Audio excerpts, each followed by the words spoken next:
gbajúgbajà wòlíì ni tó jẹ́ olùdásílẹ̀ ìjọ Freedom Foundation Apostolic Revival International ìyẹn wòlíì Samuel Adébáyọ̀ Òjó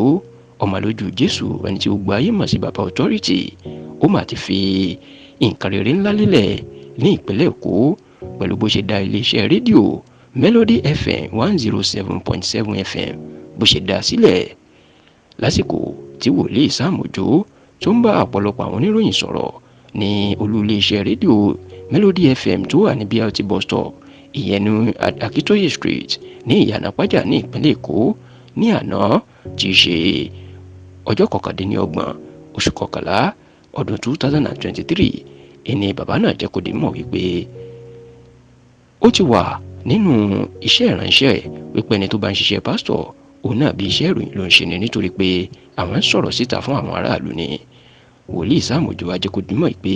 rédíò Melody FM tó ń dá sílẹ̀ tí yóò bẹ̀rẹ̀ iṣẹ́ lọ́jọ́ àkọ́kọ́ nínú oṣù kejìlá ọdún tá a wà yìí ìyẹn ọjọ́ Friday tí í ṣe ọjọ́ kìíní nínú oṣù kejìlá ó ní kì í ṣe fún àwọn kìrìsìtẹ́nì nìkan o ó ní eléyìí ò ní ọ̀rọ̀ ẹ̀sìn nínú ó ní bó ṣe wà fún kìrìsìtẹ́nì ló wà fún mùsùlùmí ló wà fún àwọn ẹlẹ́sìn ìbílẹ̀ tó sì ní nǹkan tó wà fún ni pé láti mú inú àwọn èèyàn dùn ó ní ní báyìí ọ̀pọ̀ èèyàn ní ilé ayé sú tí wọ́n ń ronú táwọn míì ń ronú láti para wọn ṣùgbọ́n tó ní rédíò Melody FM ni yóò mú àrà ọ̀tọ̀ tuntun ni yóò mú wọ ìlú Èkó tí yóò sì máa pa ìrònú rẹ́ fáwọn èèyàn nígbà tí wọ́n béèrè lọ́wọ́ wòlíì authority wípé pẹ̀lú báwọn rédíò ṣe pọ̀ ní ìpínlẹ̀ Èkó kí ni rédíò tiẹ̀ tí yóò fi yàtọ̀ wòlíì Sam Òjó ní àwọn àṣírí pọ̀ tí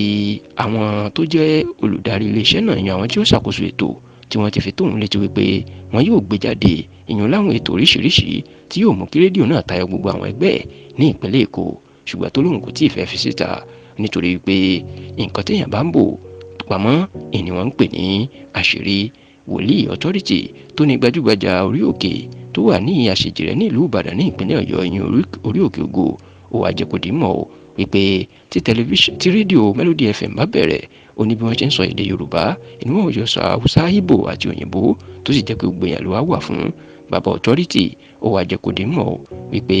kì í ṣe Èkó nìkan ni Melody FM yóò wà gbogbo ibi tí wọ́n ń pè nílẹ̀ Yorùbá ni yóò wà kódà ó láwọn ti dá sílẹ̀ ní agbègbè Ìbàfò níjọba ìbílẹ̀ Ọbáfẹ́mi Owódé ní ìpínlẹ̀ Ògùn àwọn ti dá sílẹ̀ ní ìlú Abẹ́òkúta ní ìpínlẹ̀ Ògùn àwọn ti dá sílẹ̀ ní ìlú Ìbàdàn ní ìpínlẹ̀ Ọ̀yọ́ tó jẹ́ ìlú abínibí òun bẹ́ẹ̀ ló sì kù ìpínlẹ̀ Èkìtì Òdó àti Ọ̀ṣun ṣùgbọ́n o tó ní ti Èkó nìkan inú kọ́kọ́ fẹ́ bẹ̀rẹ̀ iṣẹ́ ní báyìí wòlíì Sam Òjó ó ti dá rédíò sílẹ̀ o Melody FM 107.7 FM ìní wọ́n ń pè é bẹ́ẹ̀ lọkùnrin náà jẹ́ kó di mọ̀ pé bí ẹ bá rí pásítọ̀ kan tó sọ pé Olúwa ní kí òun má ṣiṣẹ́ ìgbà tó Olúwa pé òun ò ní irọ́ ni o nítorí pé bóun ṣe wà yìí òun ṣiṣẹ́ Olúwa òun sì ní oríṣiríṣi iṣẹ́ tóun ṣe ní àpò ara òun pàápàá kábàyàn ralẹ̀ kábàyàn kọ́lé ká sì tọ́ àwọn ohun ẹ̀ṣọ́ olówó iyebíye bíi góòdù.